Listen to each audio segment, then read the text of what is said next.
what point do I need to get help, and what is PTSD? This is one of the questions I've gotten since I posted my last video on trauma. So in this particular video, I'll be answering certain questions on the subject of trauma I discussed in my last previous episodes of trauma. Hello guys, welcome back to my YouTube channel. Welcome to Honest Conversation with Funmi and I. I'm so glad, so happy to have you here with me today. Welcome. In case today is your first time clicking on any of my videos, you're welcome to my YouTube channel. My name is Funmi and I, and welcome to my channel. On this channel, I talk about many things around mental health, teenage life, and lifestyle in general. I'm Funmi and I, a certified psychologist, a mental health coach, and a teenage coach. So you're welcome to this YouTube channel, and you want to go ahead and click on the subscribe button to join this amazing and awesome family. You don't want to miss out of content. So you should also hit on the notification bell so as to get informed whenever I post new videos. And to my returning subscribers, you guys are the real MVPs. Thank you for always coming back, and thank you for always engaging my content. So you're welcome to today's episode of Honest Conversation. Today I'm going to be answering a question I've gotten from my last video where I talked about trauma, and also I'm going to be explaining more on the subject of trauma so as to clear your doubts or questions you might have in your heart. So one of the questions, if not the only question actually, I want to answer here today is, what is post-traumatic stress disorder?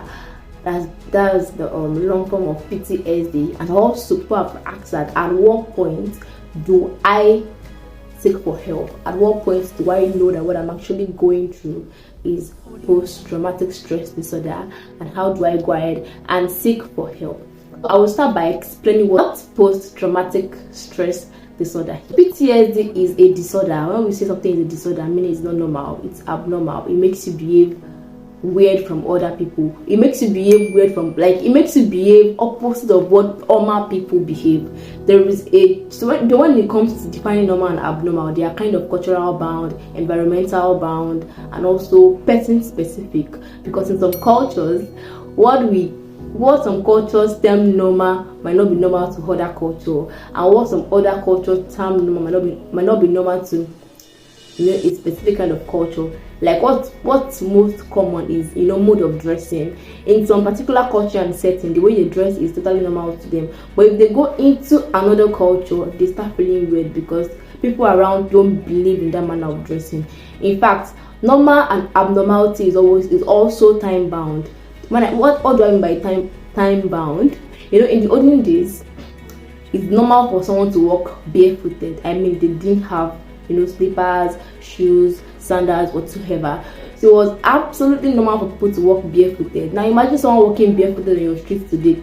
You will almost not tell them to go to a psychiatrist because it is not normal. But let's say like 10-20 years ago, that was hold on, by 20 30 years ago. Let's say like 2 decades ago or 3 decades ago, that was absolutely normal. No one would recommend someone for a psychiatrist when someone is walking barefooted. But in nowadays and time, it is not normal. So when I start using the word disorder or abnormality or normality, know that they are of course culturally specific. They are time specific. In fact, they are age specific. There are certain things that if a child grows to being a teenager and they start behaving in a certain way, they might be termed abnormal because they ought to have left those behavior. One of it is probably defecating on themselves and urinating on themselves. A child at 12 should know how to speak up already, and then speak when they want to do such things. But when they can't speak up and say it by themselves and they just do it, they mess on themselves, then they are totally abnormal. So when we talk about PTSD is a disorder, and when something is a disorder, it's something that is opposite of when you are behaving like something that is opposite of being normal. So PTSD is a disorder that comes from not being able to recover after experiencing an unpleasurable event or a negative event. I think I said it in my last video. So PTSD, like I said, PTSD is not the event itself. But when you go through probably an injury, let's say a physical injury, now you're supposed to there's a stipulated number of time that the injury should last on you for you to recover based on your body type, at least to my knowledge. But when it comes to going through emotional pains and emotional trauma, also there's specific, like there's a stipulated number of time for you to heal through to, let's say, a year. It depends on the person. But you might begin to realize that after that particular event that has happened, a year has passed and you still haven't recovered from the, I'll be talking about the symptoms later in this video, but I want you to understand that when you cannot recover from an emotional stress on time, it's taking more than a year, then there's a problem. You have to see a psychiatrist. In fact, a year is too much.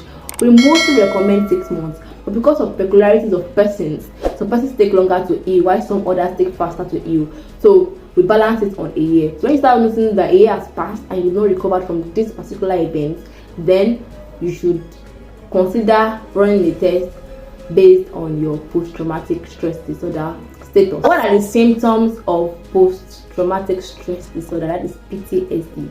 So going forward in this video, I'm going to be using PTSD more because it's easier to pronounce and it saves time. So what are the symptoms of PTSD? Number one symptom is nightmares. You start having nightmares of flashbacks of what has happened. Probably is a rape scenario. You keep on having constant nightmares of the events, of how it played out, of what happened, and you should see a therapist.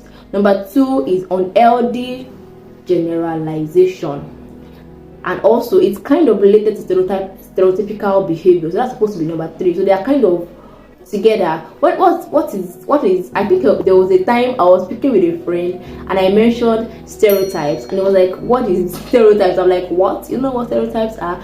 So when we talk about stereotypes is you giving a conclusion to a set of people based on the experience you've had with maybe one or two of them. You don't take a regular survey. You don't have like your facts right. You haven't checked, but you haven't probably take a survey to get a meaningful number of the population. You just have an experience with one person, with two persons, or with three persons, and you just conclude that everyone from this tribe, everyone from this country, everyone from this household are just like this.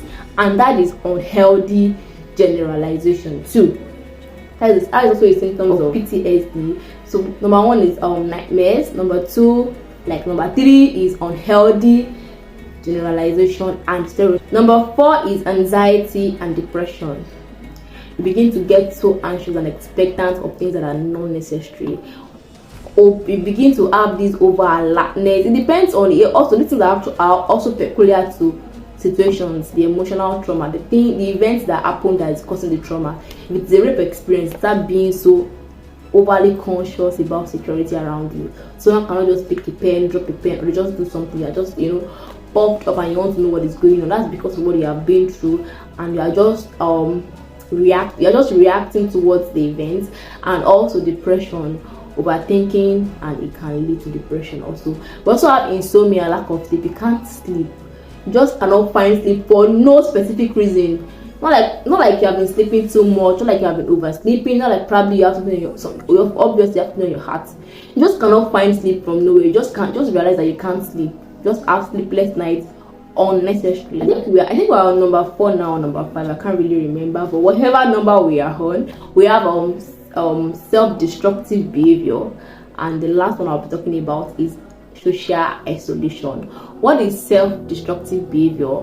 These things get extreme, like people begin to harm themselves, and it doesn't have to be physical, harm alone, because I've seen some people who want to cut themselves, want to just inflict pain on themselves because of what they are going through. It goes deep into your emotions. So I think I had to speak with someone at the time, and the person was going through something, and the person, she does not even feel good to take care of herself. Meaning she can just stay and not have a bath for 3 to 5 days. That's you being harsh on yourself, and that's a self-destructive behavior as well, because you don't just feel motivated. You don't see any need, to feel in the world, to look good, to feel good, to feel the vibe, whatever you call it.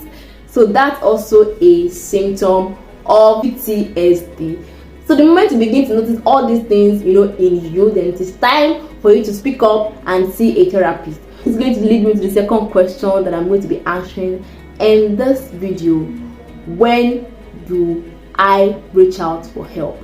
You reach out for help when you begin to notice all these symptoms in your person. You begin to see all these things I've just listed, from social isolation to self-destructive behavior to insomnia to depression to anxiety to unhealthy generalization to stereotypes and to nightmares. So So I hope this video answered these 2 questions perfectly well. Honestly, I'm supposed to pick up another topic in this month, but I really feel the need to stay on this subject so as to answer your question. So this is not going to be the last video on this subject. I think I'm still going to make one more video, if not 2. I can't really say for now, but this is not going to be the last video, but this is going to be the end of this particular video. So thank you for coming, thank you for tuning in, thank you for dropping by, thank you for engaging, thank you for liking, thank you for sharing. I don't want to beg you to do that. That's why I'm thanking you, because I believe you have done that. So thank you so much, and I will see you in my next video. Don't forget, stay good, stay healthy, stay happy, and remember to speak up if you really need to. I'm always available. You can always enter my DM. I'll drop my number on your screen in case you don't have it already, and I will see you in my next video.